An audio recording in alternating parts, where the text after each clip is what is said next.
हम देखेंगे आध्यात्मिक गुरु दलाई लामा के 45 अनमोल विचार जो कि हमारे जीवन को पूरे तरीके से बदल सकता है। तो शुरू करते हैं। दयालुता की जड़ आभार की मिट्टी में छुपी होती है। एक छोटे से झगड़े से एक महान रिश्ते को घायल मत होने देना। सहिष्णुता के अभ्यास में आपका शत्रु ही आपका सबसे अच्छा शिक्षक होता है। महानता सीखने के लिए सबसे पहले दूसरों का आदर करना बहुत जरूरी है। हृदय परिवर्तन से ही दुनिया में बदलाव लाया जा सकता है। लक्ष्य दूसरों से बेहतर होना नहीं है, बल्कि अपने अतीत से बेहतर होना है। दूसरों के व्यवहार से अपने मन की शांति नष्ट न करें। याद रखना, महान प्रेम और महान उपलब्धियों में महान जोखिम शामिल होते हैं। मेरा धर्म बहुत सरल है, क्योंकि मेरा धर्म दयालुता है।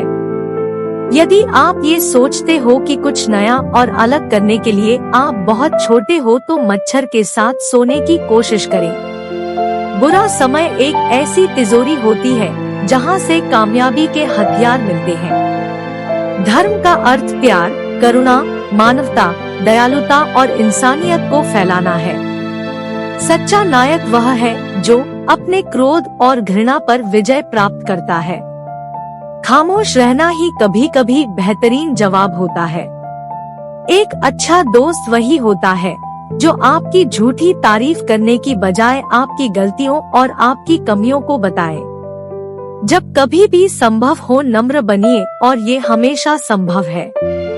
याद रखें कि सबसे अच्छा रिश्ता वह है जिसमें एक दूसरे के लिए प्यार एक दूसरे की जरूरत से ज्यादा है। जहाँ अज्ञानता हमारा शिक्षक हो, वहाँ शांति आने की कोई संभावना ही नहीं होती। हम बाहरी दुनिया में कभी शांति नहीं पा सकते जब तक कि हम स्वयं अंदर से शांत न हो। प्रसन्नता पहले से निर्मित चीज नहीं है, ये आप ही के कर्मों से आती है। अपने ज्ञान को बांटे, यह अमरता प्राप्त करने का एक तरीका है। आशावादी बनिए, इससे बेहतर महसूस होता है। प्रेम और सहानुभूति आवश्यकताएं हैं, विलासिता नहीं। इनके बिना मानवता जीवित नहीं रह सकती।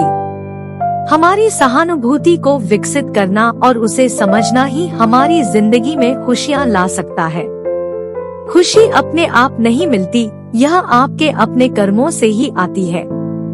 दूसरों के व्यवहार को अपने मन की शांति को नष्ट करने का अधिकार न दे।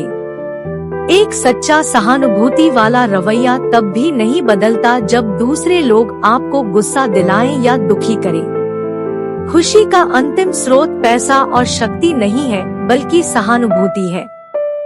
हमें खुद से पूछने की जरूरत है कि खुशी कैसे मिलेगी। मैं सभी को एक दोस्त के रूप में स्वीकार करता हूँ। सच में हम पहले से ही एक दूसरे को गहराई से जानते हैं। मानव के रूप में हम सभी खुशी चाहते हैं, दुख नहीं।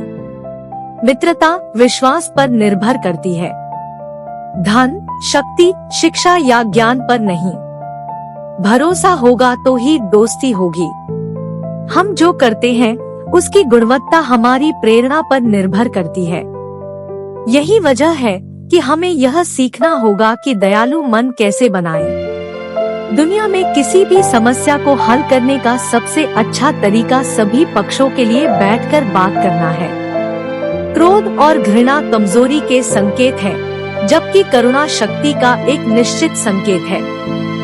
मैं अपने दुश्मनों को हराने के लिए उन्हें अपना दोस्त बना लेता हूँ। क्रोध आपके दिमाग की आंतरिक शांति को नष्ट करने का सबसे सरल उपाय है। हम धर्म और चिंतन के बिना भी रह सकते हैं, लेकिन मानवता के बिना हम नहीं रह सकते। क्रोध हमारे मन की शांति को नष्ट कर देता है। प्यार दुलार करने से हम दोस्त बनते हैं और अकेले रहने के खतरे को खत्म करते हैं। सभी दुख अज्ञानता के कारण होते हैं।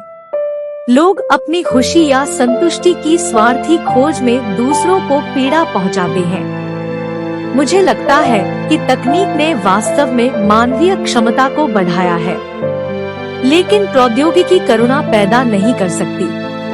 यदि आप दूसरों को खुशी देना चाहते हो तो सहन करना सीखें, यदि आप खुश रहना चाहते हो तो सहानुभूति का अभ्यास करें।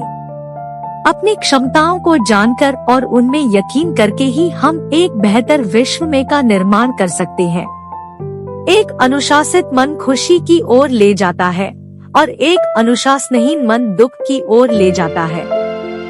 दर्द आपको बदल सकता है, लेकिन इसका मतलब यह नहीं है कि यह एक बुरा बदलाव है। उस पीड़ा को लो और ज्ञान में बदलो। मेरे लिए प्यार और सहानुभूति ही सबसे बड़ा धर्म है, लेकिन इसे विकसित करने के लिए हमें किसी धर्म पर विश्वास करने की जरूरत नहीं है।